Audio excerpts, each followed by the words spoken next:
हाय, किरण का अड्डा है ये। कैसे हैं आप?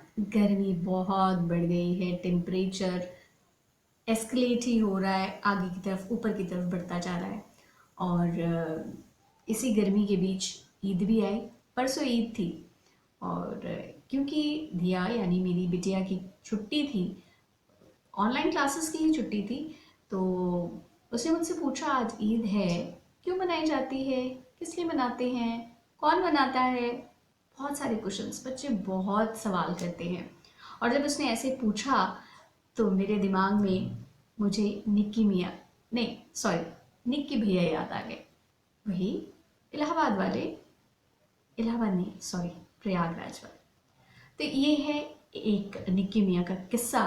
और एक बार फिर मैंने ये अपनी ब्लॉग मेरी धिया से लिया है। समय मिले, टाइम मिले, वक्त मिले तो ज़रूर पढ़िएगा, देखिएगा। कई किस्से हैं उसमें। आज निक्की मियाँ की बारी है। इसका नाम दिया है, इसको शीर्षक दिया है मैंने, ईद पर याद आए निक्की भैया।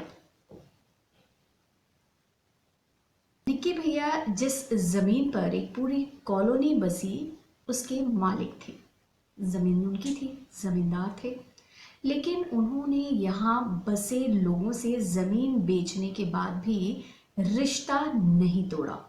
हाँ, उनके एक हिंदू पार्टनर थे, नाम याद नहीं आ रहा, ने कभी वहाँ बसे लोगों की खैर खबर नहीं ली। न दिवाली, न होली, न शादी, न गमी, कभी भी नहीं। लेकिन निक्की भैया कुछ अलग रहे। वो हमें हमारे हर सुख दुख में साथ खड़े दिखते। मेरी माँ का, मेरे पिता का पूरा सम्मान करते और हम तीनों भाई बहनों को अपने छोटे भाई बहनों से इतर नहीं मानते थे।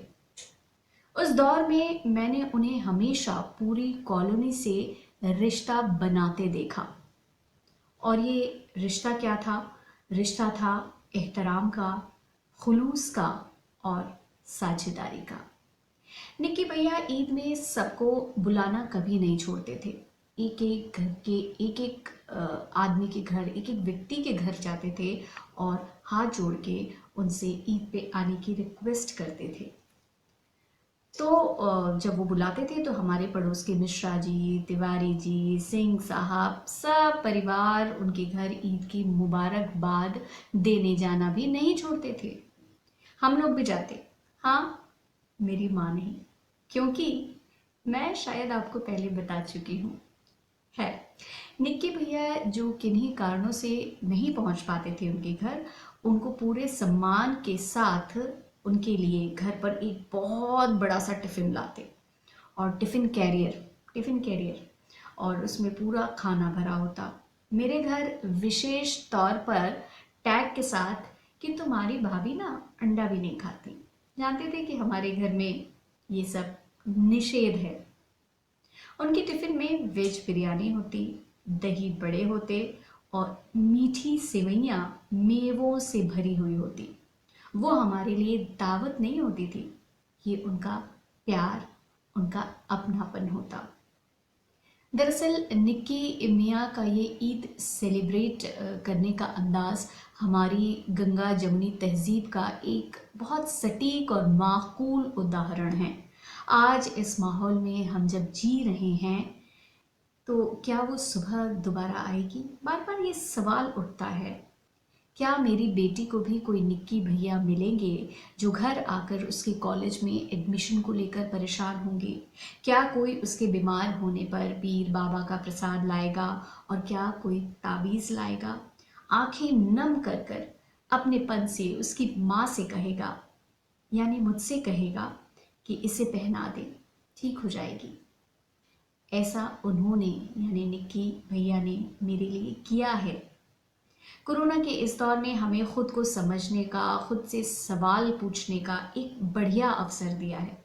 इसलिए आइए अपनी अंतर आत्मा में झांकने का एक सुनहरा मौका यूं ही न जाने दें। इस वक्त में मुझे हमारे भोजपुरी संगीत के महान गायकार मोहम्मद खलील साहब है, उनका एक गीत याद आ रहा है जिसमें दर्द किसी एक धर्म विशेष की स्त्री का नहीं है और ये जो हम एक दूसरे से आज के दौर में दूर दूर होते जा रहे हैं ना, उसकी एक बानगी है। दुई चार दिन बाके पते आज रही ती, दुई चार दिन बाके पते आज रही ती, कवनो जतनिया से जयरा मनैती, कवनो जतनिया से जयरा मनैती, बरिसन होना थोर बलमवा, जन जब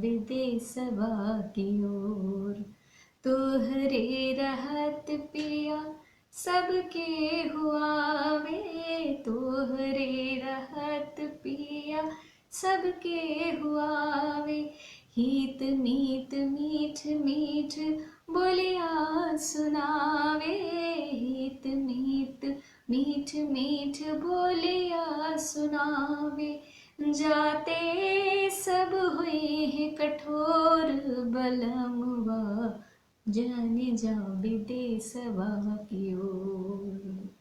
तो ये थे खलील साहब की एक गायकी का एक अंदाज, पूर्वी इसे कहते हैं हमारे भोजपुरी पट्टी में। तो गलतियाँ बहुत हुई होंगी, लेकिन ये दिल के जज्बात हैं जो इस तरह निकलते हैं। गंगा जमुनी तहजीब की बात की थी, जिसमें दुख दर्द सब एक साथ साझा होता है। फिलहाल के लिए इतना ही।